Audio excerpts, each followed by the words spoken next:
life is not just about you. That God will lift you and lead you along a journey so that as he lifts you, you are able to lift others. And each one of you that's gathered in this room, you have a unique opportunity that hundreds of thousands, millions of young people do not have access to. And by you getting to this point that you are, you're already at a place where you have succeeded in life because you have gone further than your peers will ever go. But as you sit here today, you also have a great opportunity that lies ahead of you in your future. And you are going to be the person that decides what that future is going to look like. Your future is in your hands. And you have everything that you need to make a success out of yourself. There are so many people around you that have invested in you to get you to where you are. And from now onwards, you are the one who gets to make the choices. Our deepest fear is not that we are inadequate. Our deepest fear is that we are powerful beyond measure. Most of the time, it's not that we are afraid we are going to fail, but sometimes we are afraid of standing out. You know, when you talk about peer pressure, it's the fear of standing out. How can I stand out from everyone else? How can I be different? But for you to get where you're going to have to stand out countless numbers of times. Each one of you is a leader, whether you have the position or you don't. Each one of you influences people around you. They say that the most introverted person, the person who is such an introvert that he doesn't talk much, he doesn't reach out much, is going to influence at least 1,000 people over their life. Someone who is a total introvert. So that tells you that you and I are going to influence more than 1,000 people in our lives.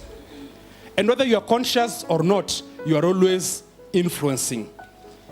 You're always affecting how others respond or behave around you.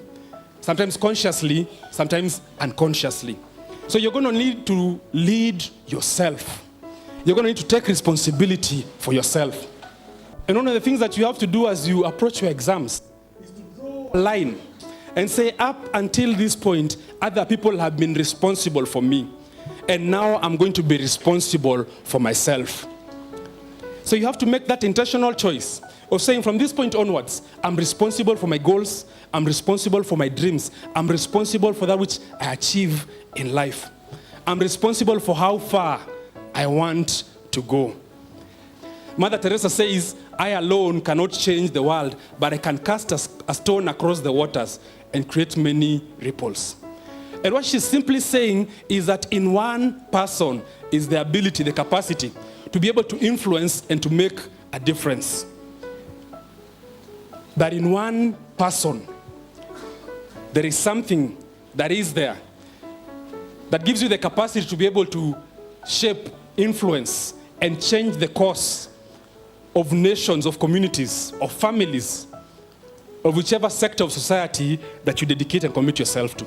So as you're drawing this line and taking responsibility for your own life and your own actions, you're also taking responsibility for the potential that you have within you.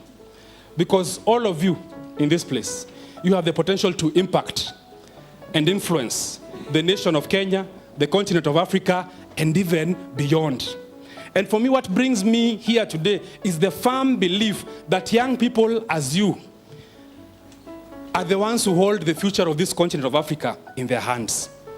That if you as young people will exert yourselves and choose to be men and women of integrity, then we are going to have a different kind of Africa. Not an Africa that's a dark continent, but an Africa that's going to shine a great light to the rest of the world.